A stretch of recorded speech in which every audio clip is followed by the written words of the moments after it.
সাজেকের রুইলুইপাড়ার ভয়াবহ আগুনে নিঃস্ব হয়েছেন স্থানীয় বাসিন্দা ও ব্যবসায়ীরা।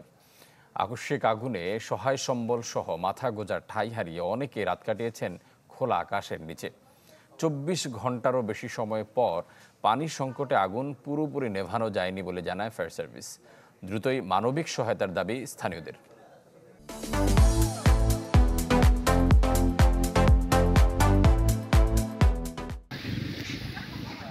সাজেকে ভোরের আলো ফোটার পর সোমবারের ভয়াবহ আগুনে পুড়ে ছাই হওয়া বসতবাড়ি ও ব্যবসা প্রতিষ্ঠানের স্মৃতিচিহ্ন খুঁজছেন লালথাঙ্গা।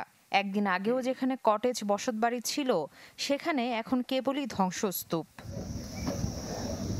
তার মতো অনেকে ঘরবাড়ি হারিয়ে খোলা আকাশের নিচে রাত কাটিয়েছেন। কেউ থেকেছেন আশপাশের স্বজনদের কাছে। সাজেকে হঠাৎ এমন আগুনে হতভম্ব হয়ে কিছুই রক্ষা করতে পারেনি অনেকে। আমাদের এখানে ঘর ছিল, তারপরে এখানে কটেজ ছিল, এখানে দোকান, এটা সব তিনটা একসাথে সব শেষ।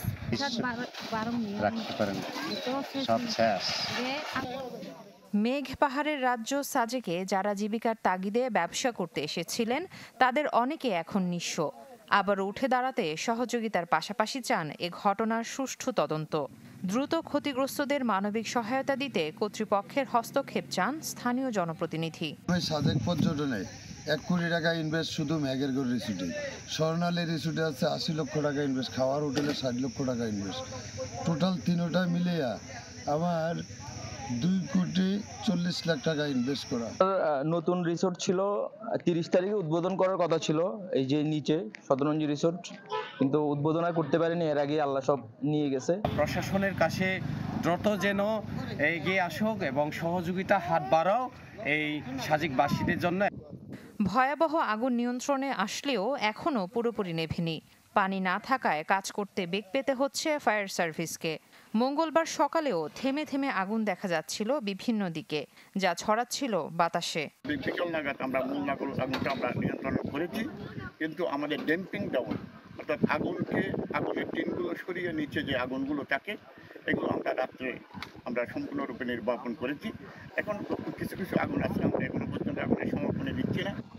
রাঙামাটি প্রশাসনের গঠন করা তদন্ত কমিটি রুইলুইপাড়া পরিদর্শন করেছে। সর্বনাশা এই আগুনে 34টি রিসোর্ট কটেজ, 60টি রেস্টুরেন্ট, 20টি দোকান ও 35টি বসতঘর পুড়ে ছাই হয়েছে। Desk report, channel 24।